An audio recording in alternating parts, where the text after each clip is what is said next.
We are your home theater and AV questions answered. This is AVRant. Want your home theater or AV question answered by Tom and Rob? Send it to question@avrant.com. Welcome to AVRant. I'm Tom Andry, and I'm here with Rob H. Bobby. Bobby currently has an Epson 8350 projector. He wants to upgrade to a 4K HDR compatible projector like the Epson 5040UB, but for the time being, he will continue using his 8350. I don't know why we need to know all that, but what else? Well, it's coming up in the future. He wants to buy an Ultra HD Blu-ray player right now, though, and he's especially like to listen to the Dolby Atmos soundtracks that are only available on some of the Ultra HD Blu-ray versions. So even though his current projector is not 4K compatible, will he still be able to play the Ultra HD Blu-ray discs and listen to their Atmos soundtracks? What? Yes? Yes. Yes? I mean, Yes. I can't imagine a situation where that wouldn't be the case, to be honest with you. Yeah, well, Especially getting the audio. It's fair enough because you're Yeah. like, hey, if this is a 4K resolution Ultra HD Blu-ray disc, is it possible to connect it to a 1080p television and play it in 1080p? You know, I never thought about it, but when I read the question, I'm like, you know what? It's a good question. It is a good question. It seems Absolutely like fair. the answer should be yes. Yeah, the answer is yes, thankfully. Yes. That is And thankful.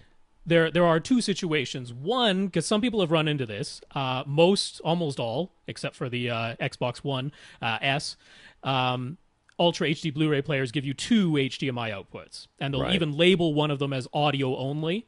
So we have run into the situation where someone plugs an Ultra HD Blu-ray player into an AV receiver, and that AV receiver is capable of passing through 4K with HDCP 2.2 copy protection. It's got all the stuff that you're going to need. And then they're connecting that AV receiver to a 1080p display. Right. Well, the Ultra HD Blu-ray player first makes the handshake with the AV receiver and says, oh, hey, you can handle HDCP 2.2 and 4K, and it is. tries to send that signal. Right.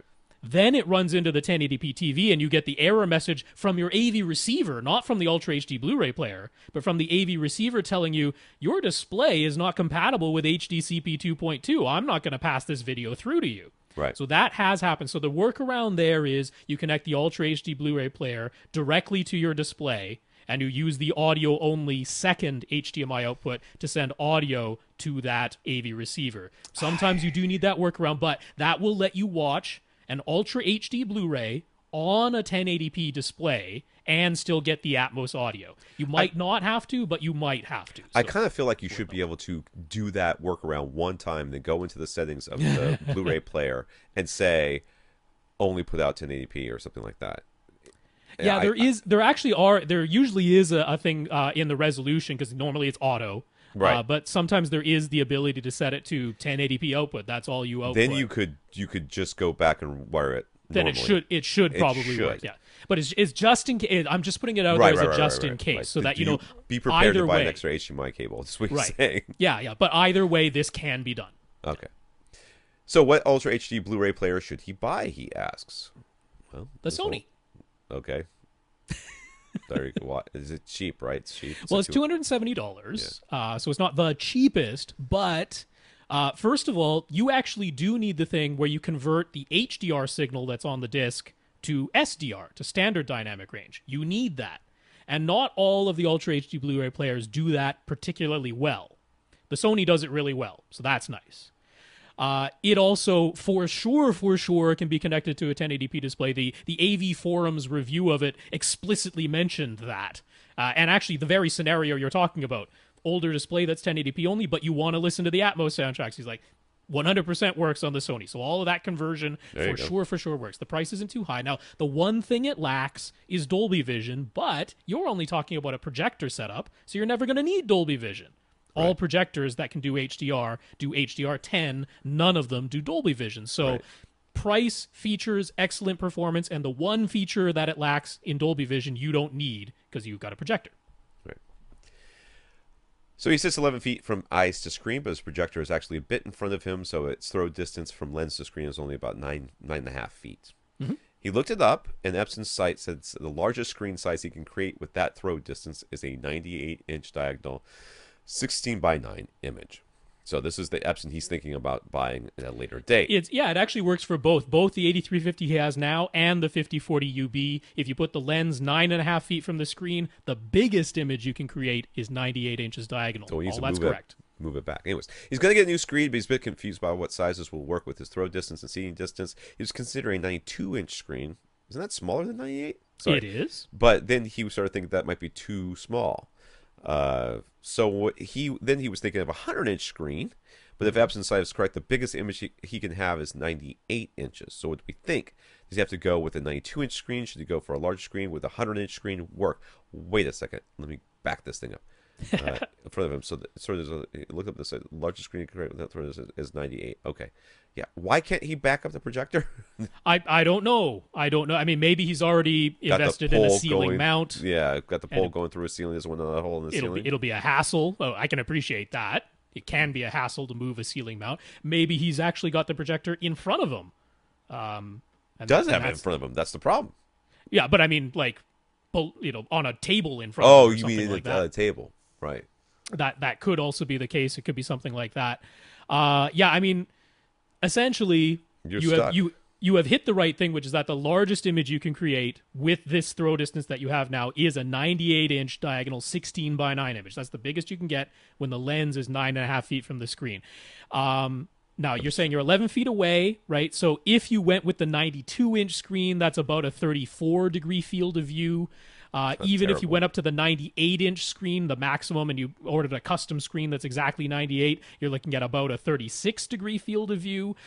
In either case, in my opinion, that's a little on the small side for a projector setup. Even the 36-degree is a little on the small side for my taste, right?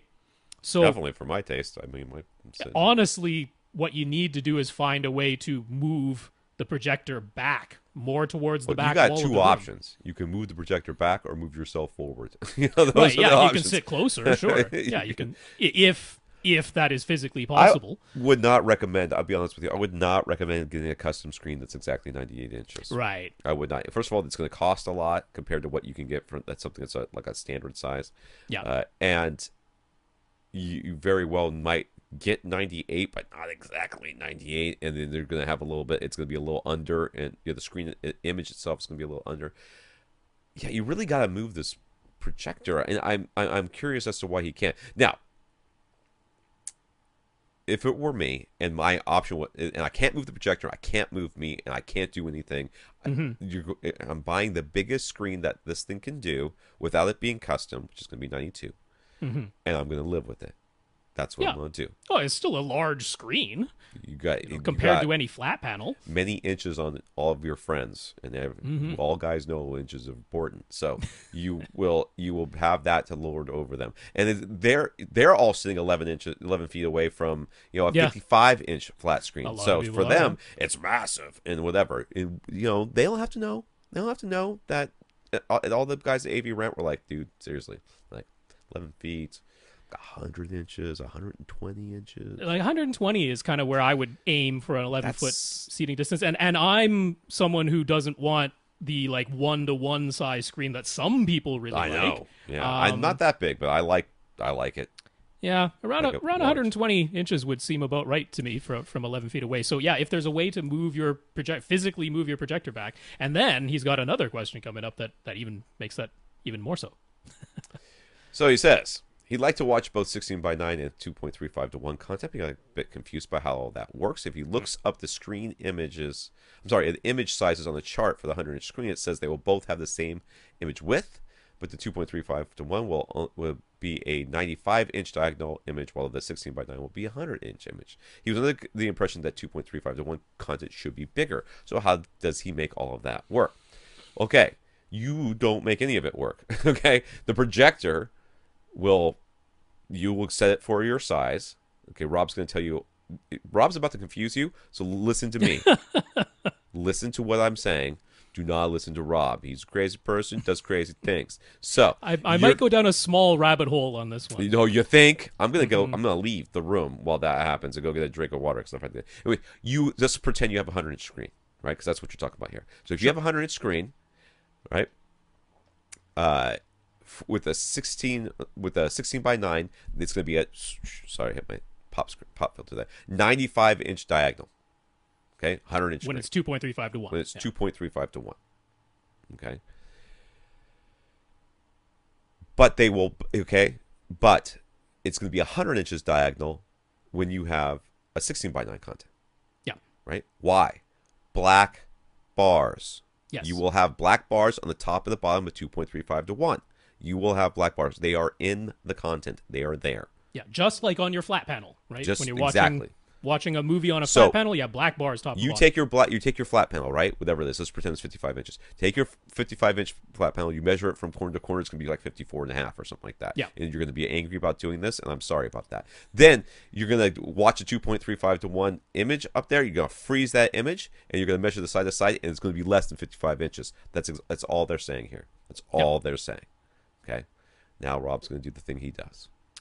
Yeah, so I agree with you. 2.35 to 1 content should be the same height as your 16 by 9 content, but it should be even wider, which would result in the screen being larger for 2.35 to 1 than it is for 16 by 9.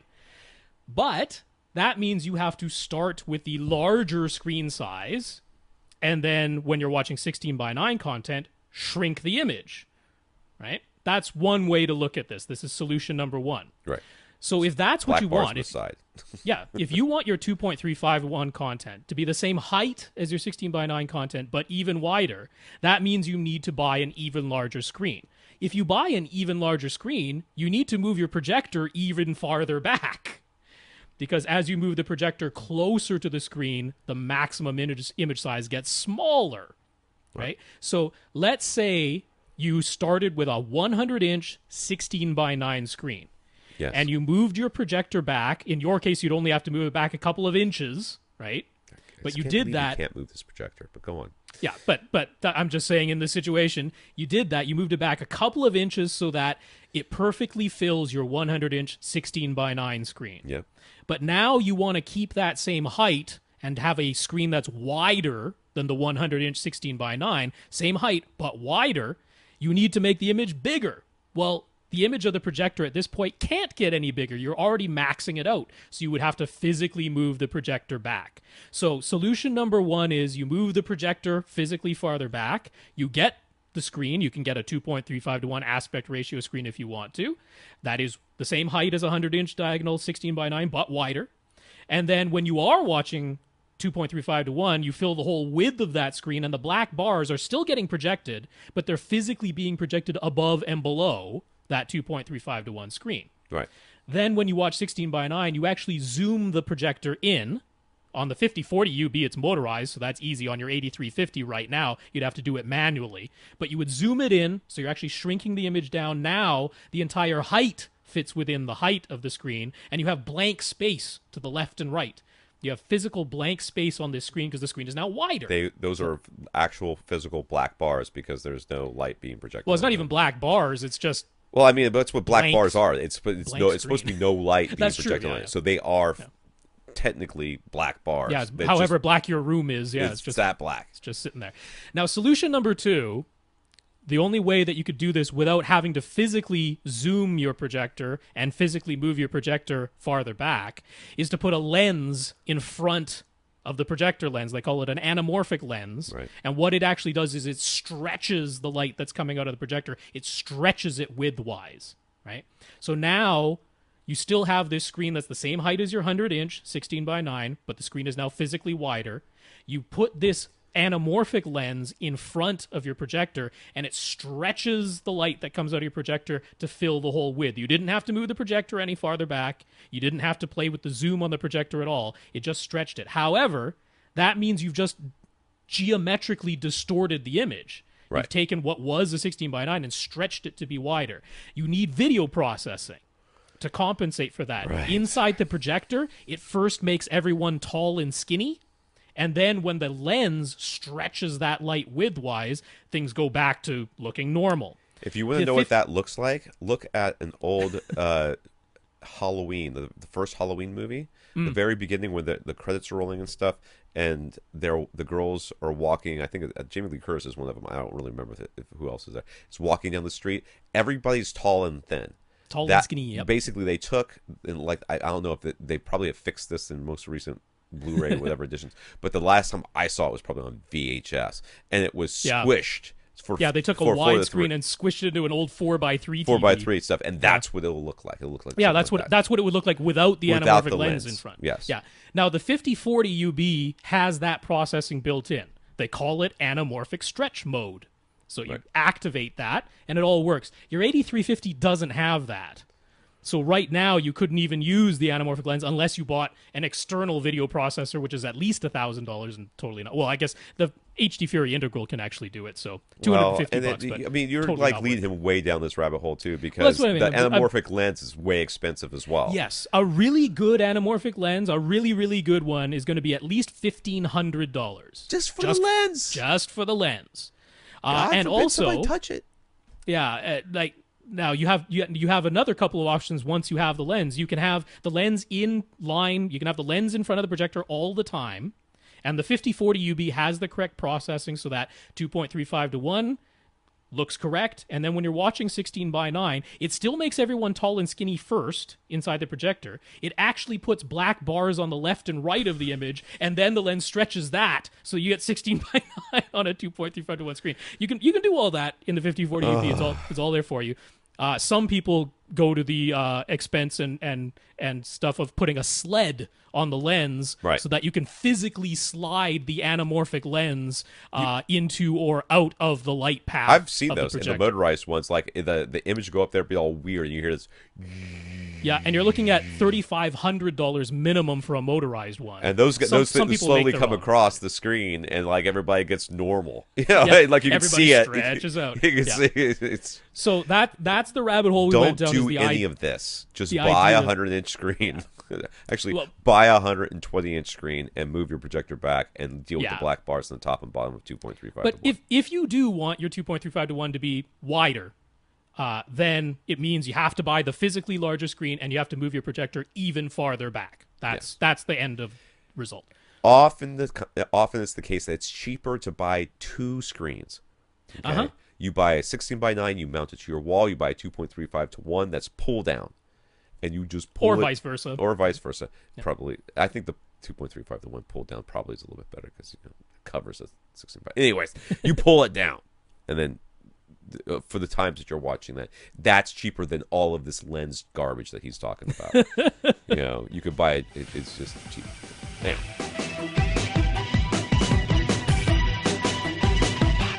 Want your question answered? Send it to question@avrant.com.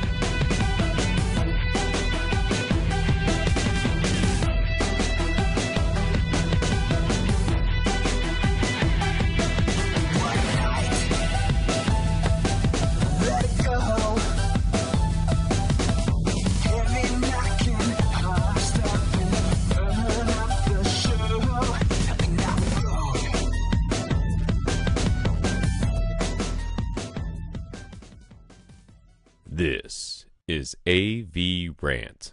Now go out and listen to something.